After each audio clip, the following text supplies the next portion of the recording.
English సినిమాలో చదువురాని అమ్మ పాత్రలో ఒదిగిపోయిన అతిలోక సుందరి మరోసారి తల్లి పాత్రలో మెరవనుంది. మామ్ అనే సినిమాతో త్వరలో ప్రేక్షకుల ముందుకు రానుంది. తాను నటించిన మామ్ సినిమా అన్ని వర్గాల ప్రేక్షకులను ఆకట్టుకుంటుందని ఆశాభావం వ్యక్తం చేస్తున్న ఎవర్ గ్రీన్ బ్యూటీ శ్రీదేవితో మా correspondent Nageswara Rao face to face. ఇప్పుడు అతిలోక సుందరి మామూలుగా వస్తున్నారు. అప్పుడు ఆవిడ మన పక్కనే ఉన్నారు శ్రీదేవి గారు. ఫస్ట్ డైరెక్టర్ ఆయన రవి గారికి ఎట్లా అవకాశం ఇచ్చారు? ఆయన వర్క్ చూశారు. ఆయన ఒక కమర్షియల్ డైరెక్టర్ అన్నమాట, యాడ్స్ అంతా చేస్తుంటారు.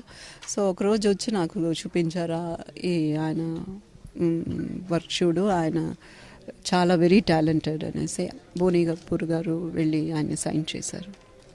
మీరు ప్రెస్ మీట్లో మాట్లాడుతూ ఈ సినిమా నేను చేయకపోయినా పర్లేదు, ఈ సినిమా మీరు ప్రొడ్యూస్ చేయండి అని బోనీ కపూర్ గారు చెప్పారు.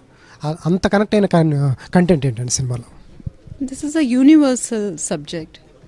అంటే ఇది ఒక మదర్ స్టోరీ మాత్రమే కాదు, ఇది ఒక టీనేజర్స్ కోసం, పిల్లల కోసం, ఇది ఒక family subject. So and it's very very moving, very touching. ఈ పిక్చర్ స్పెషాలిటీ ఏమిటంటే అందరూ చాలా కష్టపడి పనిచేశారు. ఆనెస్ట్ అంటే ఆ ఫిల్మ్లో అంటే it's not something very different story, I can say చాలా డిఫరెంట్ అయిన story. It's a very simple story but it's very emotional and it's honest కనిపిస్తుంది అందరి పర్ఫార్మెన్స్లో. మీరు 300 పిక్చరు 50 సంవత్సరాలు అని చెప్తేనే నాకు జ్ఞాపకం వస్తుంది, లేకపోతే for me it's like this is like my first film. ఈ సినిమా తెలుగు ప్రేక్షకులకి ఏం చెప్తారు ఈ సినిమా గురించి?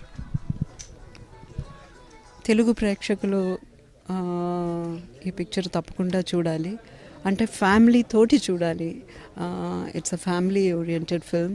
అందరికీ ఇది మాస్ కానీ క్లాస్ వాళ్ళకి కానీ అందరికీ it's suspense commercial. It's a commercial film but still it will touch your heart, I'm sure. ఫ్యామిలీతో కలిసి సినిమా చూడాలని చెప్తారు.